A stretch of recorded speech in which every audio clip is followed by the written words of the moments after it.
దేశవ్యాప్తంగా సంచలనం సృష్టించిన శ్రద్ధావాకర్ హత్య కేసులో నిందితుడు అఫ్తాబ్ అమీన్ పూనావాలా పోలీసులకు చుక్కలు చూపిస్తున్నాడు. పూటకో మాట చెప్తూ ముప్పతిప్పలు పెడుతున్నాడు. అబద్ధాలు చెప్తూ పోలీసుల దర్యాప్తులో జాప్యం చేస్తున్నాడు. దాంతో నిందితుడికి నార్కో టెస్ట్ కోసం కోర్టు అనుమతి తీసుకున్నారు ఢిల్లీ పోలీసులు. అసలు ఈ నార్కో టెస్ట్ ఎవరికి చేస్తారు? నార్కో టెస్ట్ అంటే ఏంటి?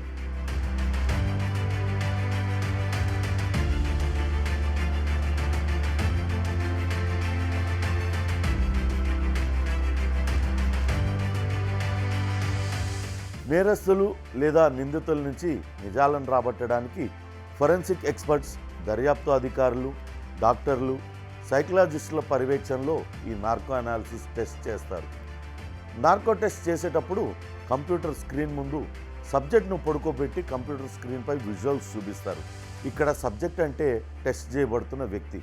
శారీరకంగా, మానసికంగా పూర్తి ఆరోగ్యంగా ఉన్న వ్యక్తికి మాత్రమే ఈ హిప్నోటిక్ సోడియం పెంటోదాల్ను నరాల్లోకి ఇంజెక్ట్ చేస్తారు.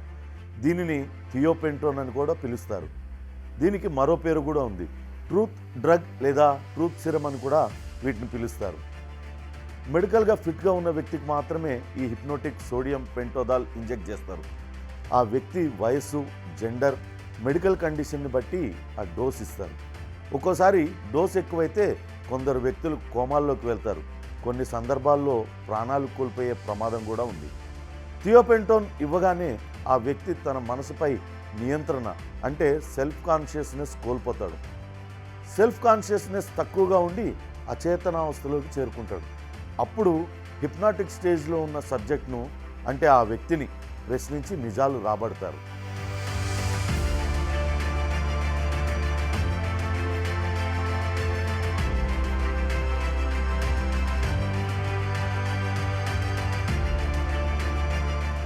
మన దేశంలో ఈ పరీక్షకు అనుమతి ఉందా అంటే లేదనే చెప్పాలి.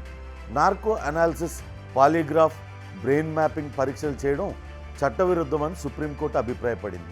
అయితే కొన్ని ప్రత్యేక పరిస్థితుల్లో క్రిటికల్ క్రిమినల్ కేసుల్లో నార్కో టెస్టులు చేయవచ్చని కోర్టు స్పష్టం చేసింది. నార్కో అనాలిసిస్ టెస్ట్ చేసే ముందు వ్యక్తి లేదా ఆ నిందితుడి నుంచి ముందస్తు అనుమతి లేకుండా పరీక్షలు నిర్వహించరాదని కోర్టులు గతంలో తీర్పులు ఇచ్చాయి. బలవంతంగా పరీక్షలు చేయడం ఆ వ్యక్తుల యొక్క ప్రాథమిక హక్కులకు భంగమని, అయితే నిందితుడు ఒప్పుకుంటే పరీక్షలు నిర్వహించవచ్చని సుప్రీంకోర్టు పేర్కొంది.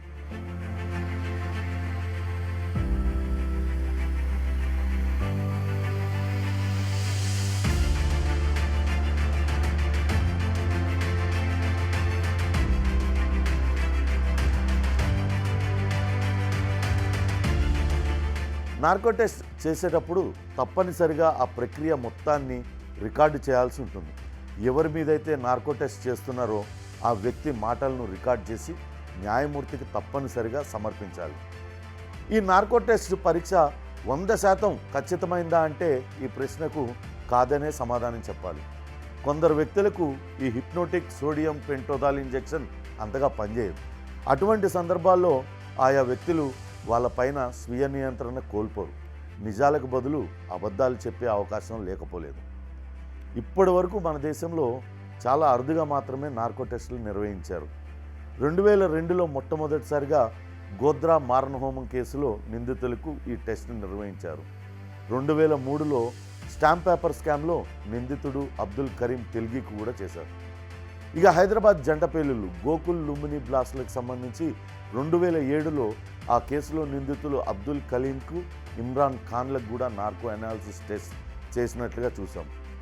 2008లో దేశవ్యాప్తంగా సంచలనం సృష్టించిన ఆరుషి తల్వార్ హత్య కేసులో ఆరుషి తల్వార్ తల్లిదండ్రులు నుపుర్ తల్వార్, రాజేష్ తల్వార్తో పాటు వాళ్ళ పని మనుషులు కృష్ణ, రాజ్ కుమార్, విజయ్ మండల్కు కూడా ఈ నార్కో పరీక్షలు నిర్వహించారు. 2010లో కుర్లాలో ఒక 9 ఏళ్ల బాలికపై హత్య చేసిన కేసులో నిందితుడు మహమ్మద్ అజ్మరీ షేక్కి చేశారు. చివరిసారిగా 2012లో లోఖండ్వాలలో ఢిల్లీ వ్యాపారి అరుణ్ టిక్కు హత్య కేసులో అరెస్ట్ అయిన విజయ్ పలాండేకి కూడా ఈ నార్కో టెస్ట్ చేశారు. మళ్ళీ మరో ఇంట్రెస్టింగ్ టాపిక్తో మీ ముందుకు వస్తాం.